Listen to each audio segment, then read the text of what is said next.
الكاظمين الغيظ والعافين عن الناس. حقيقة ما تيخش الإنسان غير يقولها، تيخصو يحس بها ويطبقها. ما يمكنش نهائيا نبقاو لا أشخاص ولا شخص ولا 4 ولا 5 المغرب كله يعطل المسيرة ديالو باش يشوف في واحد الماضي اللي ما تي اللي تيهمنا منه حنا. نتكلموا على الحاضر الان. شوف الله يبارك سمحتي لي عندي سؤال، انا ما بقاليش الوقت. تفضل. الحاضر. نعم. عندنا مثلا الان الدور ديال العمال، فانا الان كنتسائل على شنو هو الدور ديالهم، لان القوانين كلها اللي دازت ديالهم دازت خارج البرلمان. ما هي علاقتهم الان بالحكومه؟ ثانيا مرتبط بالدور ديال العمال وبعلاقتهم بالحكومه.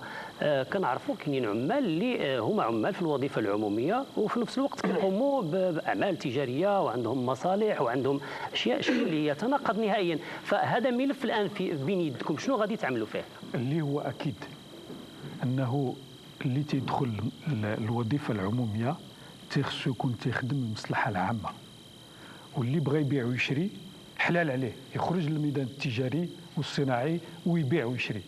من هنا لقدام ما غاديش يكون نهائيا تهاون ولا تغميض العين على الناس اللي عندهم 5 و4 و2 ديال المهام.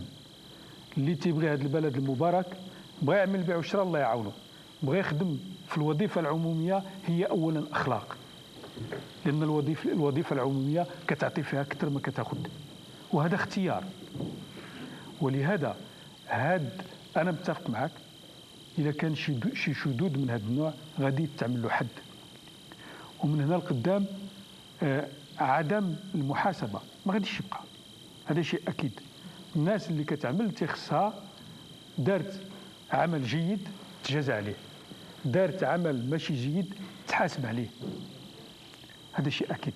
لا بد من تتبع ولا بد من تقييم.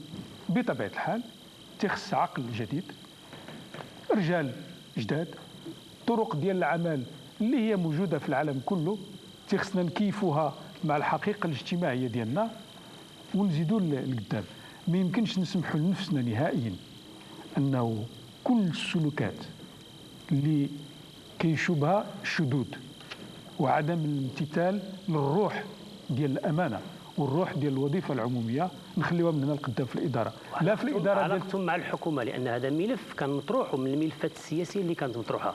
الوزير السابق كان بالنسبه ليه هذوك عمال ما خصهمش تكون علاقه عندهم مع الحكومه ولا مع الوزير الاول، وكان دائما كيعمل العراقيل على هذا المستوى. الان هذوك العمال ما هي علاقتهم مع الحكومه وخاصه مع مؤسسات الوزير الاول؟ انا قلت لك قبيله هو وانا نسمعوا منك كيف تصورك.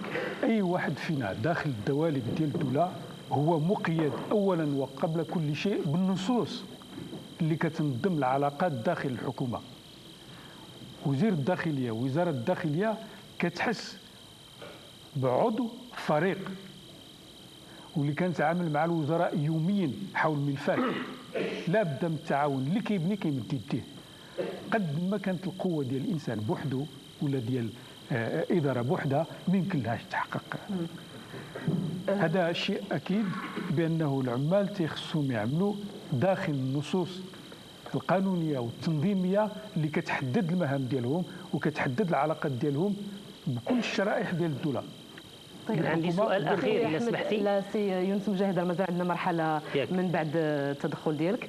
سي احمد المداوي، هو يعني من خلال التصريحات ديالك الان كيبان انه هناك فعلا عقليه جديده، وعاد دابا وانت كتجاوب السي يونس مجاهد بانه كاين مستقبلا تغيير عقليات وتغيير رجال كذلك. اكيد. فاذا هذا تصريح والتزام من طرف السيد وزير الداخليه. انا كنمشي معك سي احمد المداوي على الله يبارك فيك. نعم. تغيير الرجل اللي ما كيمكنلوش يتكيف داخل القانون وداخل الروح ديال الدستور. ماشي التغيير بطبيعه الحال فهمناك سي احمد المداوي. ففي اطار هذه النوايا وهذه المشاريع ديال وزاره الداخليه الجديده لتطبيق المفهوم الجديد للسلطه، كيحضرنا دور وزاره الداخليه واللي هو مهيمن وكاسح يعني في عده مجالات، بحيث انه كيظهر وكانها الجهاز الحكومي الحاسم في معالجه واحد المجموعه ديال القضايا خاصه في مجال ديال التنميه. وكناخذوا يعني مثال ديال علاقه وزاره الداخليه مع الجماعات فيما يتعلق بطبيعه الحال بمشاريعها التنمويه واللي كتشخصها الميزانيات. حيث أنه وزارة الداخلية كتمثل الرقيب بالنسبة لهذه المشاريع هذا. فهناك إشكال مطروح الآن عند الجماعات، كاين مراقبة اللي هي قبلية.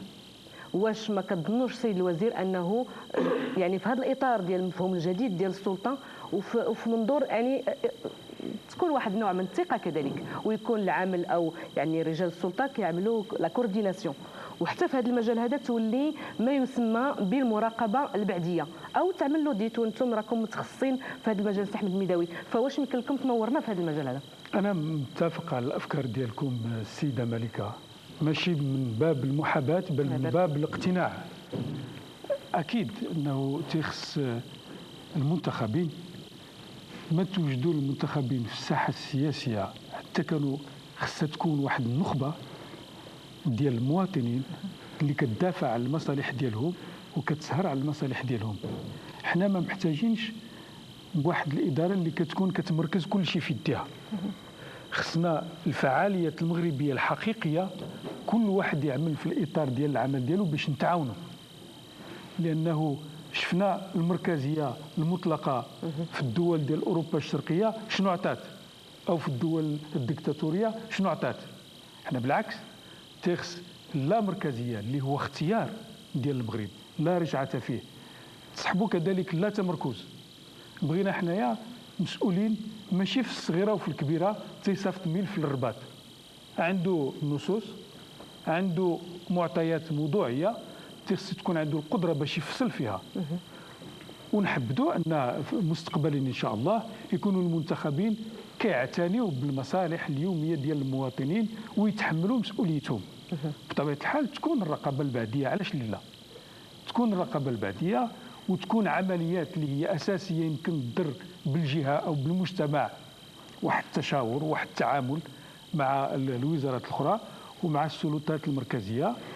والاهم هو ما يستبدش الانسان بسلطه محدده للجهاز او للشخص، بل بالعكس تيخص اشراك الناس في اتخاذ القرار. لانه منين غادي يكون الاشراك ديالهم نصف المشكل كيتحل. خصني انا حتى ديك الحل على الصعيد المحلي، هذوك الناس بنفسهم خصهم يشاركوا في وجود الحل، لانه كيعرف الحقائق اكثر.